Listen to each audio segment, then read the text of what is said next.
Oh, very strange. Oh. Ooh. Wow. There's so much texture on the top of that. Yeah.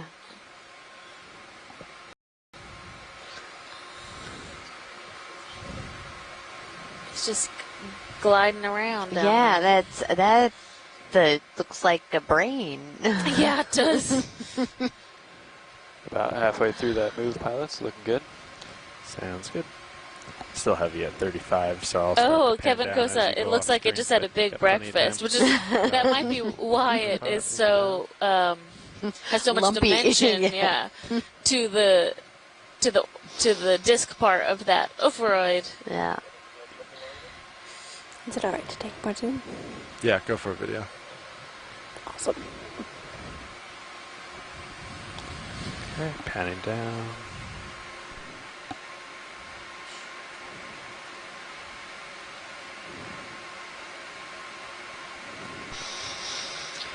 If we could get a...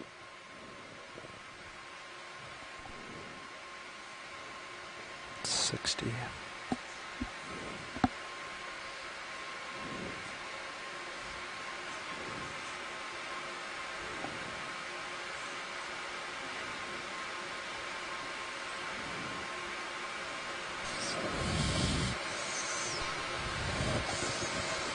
Getting some great footage of this brittle star going along the seafloor.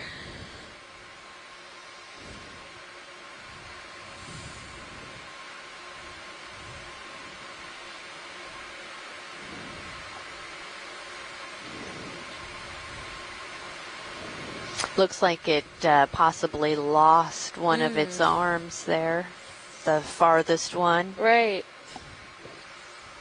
And they are able to regrow those, but it looks like that must have been pretty recent, because normally you would just see a very skinny segment of the arm coming out. Yep. Oh, someone. Hey, this is Chris Ma. There he is, Chris Ma. Good morning. Gotcha. Good morning. How are you folks today? Good. How are you?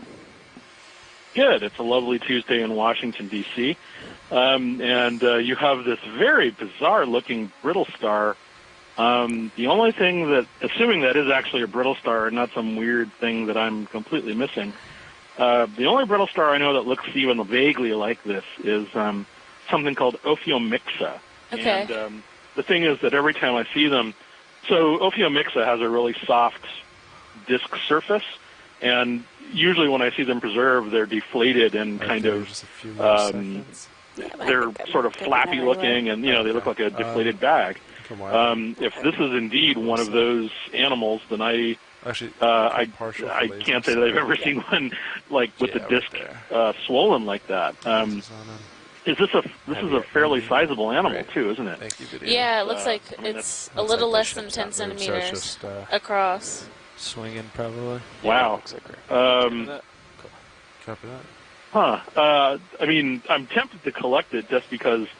To request a collection just because I've never seen it, but I need to do a little more homework, and frankly, I get the impression we'll probably see another one. So let me take a look at the picture and compare it with the ones that we've seen. But there's a really strange family called the Ophiomyxidae, which have, like I said, sort of baggy discs. They have a lot of skin around the surface of their disc, and I've never quite understood what they do with them. So brittle stars are really enigmatic, and I think we're at a golden age of understanding brittle stars. A lot of people that have been doing a lot of interesting work with them in terms of their relationships and so forth. So I think the more we have in situ data for rarely seen species like this, sometimes. One of the things I often say is that the observations of animals, like seeing what they're like alive, is sometimes more important than any five species because the ship slightly you then get a profound sort of influence on their evolution and how they live and so forth. I mean, we're seeing at sea stars, which hold their arms up into the water. It wasn't until the 1970s when they saw them with subs that they were actually thought to do that, because when